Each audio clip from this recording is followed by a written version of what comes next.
Have you ever looked up at a clear blue sky for days, even weeks, and wondered, where has all the rain gone? It's often the first sign of a drought, but there's so much more to it than just a lack of rain.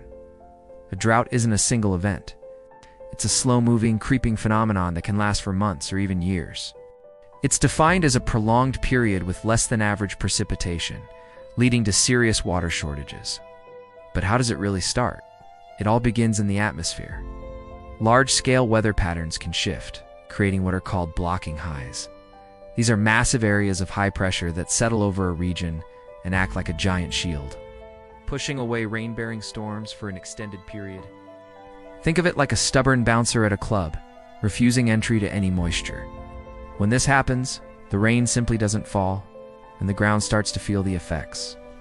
This is the first stage, known as a meteorological drought, less rain and snow than normal. But the story doesn't end here. It's just the beginning of a chain reaction. Once the rain stops, the first victim is the soil. Healthy soil is like a sponge, capable of holding a lot of water. This moisture is crucial for plants and crops. But as the dry spell continues, the sun and wind start to bake the ground. The soil loses its moisture through evaporation, becoming hard, cracked, and dusty. This is when we enter an agricultural drought. Plants can no longer draw the water they need from the soil. Their leaves wilt, their growth stunts, and if the drought persists, they eventually die. This is why farmers are often the first to feel the economic pain of a drought. Vegetation plays a double role in this story. Healthy forests and grasslands actually help create rain. Through a process called transpiration, plants release water vapor into the air, which contributes to cloud formation. But during a drought, this process slows down or stops. Stressed plants conserve water by closing the tiny pores on their leaves, which means less moisture goes back into the atmosphere. So, in a cruel twist, the less water there is, the less the plants help to make it rain, creating a feedback loop that can make the drought even worse. As the soil and plants dry out, the drought's impact goes deeper literally. We move into what's called a hydrological drought. The water that normally soaks into the ground and recharges our underground aquifers starts to dwindle. These aquifers are like massive underground reservoirs that feed our streams, rivers, and lakes. When they aren't being replenished by rainfall, the water level in these surface bodies begins to drop. Rivers that once flowed vigorously might slow to a trickle. Lake shorelines recede, exposing cracked mudflats where water used to be. This is when the water shortage becomes visible to everyone, not just farmers. Taps might run dry as cities that rely on these water sources implement restrictions. The impact on agriculture is profound and has a ripple effect that touches all of us. When crops fail due to lack of water, it's not just a problem for the farmer. It means a smaller harvest, which leads to a reduced supply of food.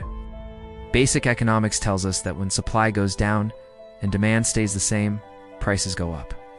That's why during a severe drought, you might notice the cost of bread, fruits, and vegetables increasing at the grocery store. For livestock farmers, the lack of rain means less grass for grazing, forcing them to buy expensive feed or sell off their animals. In severe cases, widespread crop failure can lead to food shortages and food insecurity, affecting millions of people. So why do some places seem to get hit with droughts more often than others? A big part of the answer lies in geography and long-term climate patterns. Regions located in the interior of continents, far from the moisture-rich air of the oceans, are naturally drier. Mountain ranges also play a huge role. They create something called a rain shadow. As moist air from the ocean moves inland and is forced to rise over a mountain, it cools and the moisture falls as rain on one side. By the time the air gets to the other side of the mountain, it's lost most of its moisture, creating a much drier, desert-like environment. Think of the contrast between the wet Pacific Northwest and the arid Great Basin in the United States. Then there's the big player, temperature. Global warming is making droughts more frequent and more intense. Warmer temperatures do a couple of things. First, they increase evaporation. More heat means more water is sucked out of the soil, plants, and reservoirs, drying them out faster. Second, warmer air can hold more moisture.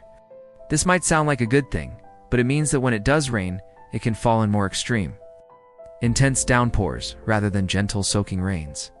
This heavy rain often runs off the hard, dry ground instead of soaking in, leading to floods in one moment and a return to drought conditions the next. Climate change is also disrupting those large-scale atmospheric patterns I mentioned earlier, making those stubborn blocking highs more common in some regions. This brings us to a critical question. Can we see a drought coming? Predicting droughts is incredibly complex, but we're getting better at it. Scientists use a combination of tools. They monitor precipitation levels, snowpack in the mountains, which is a vital source of water for many regions in the spring and summer and soil moisture levels using satellites. They also analyze ocean temperatures. Phenomena like El Niño and La Niña, which are natural cycles of warming and cooling in the Pacific Ocean, can drastically alter weather patterns around the globe and give us clues about potential dry spells months in advance. By combining all this data into sophisticated computer models, forecasters can issue seasonal outlooks that help governments, water managers, and farmers prepare for potential drought conditions. While we can't make it rain on command, understanding how droughts work is the first step toward living with them. By conserving water in our daily lives, developing more drought-resistant crops, managing our water resources more wisely, we can build resilience against these dry times. The drought reveals just how precious and interconnected our water systems are. From the sky above to the ground beneath our feet, thank you so much for watching. If you found this video helpful, please give it a thumbs up, and don't forget to subscribe for more deep dives into the world around us. We'll see you in the next one.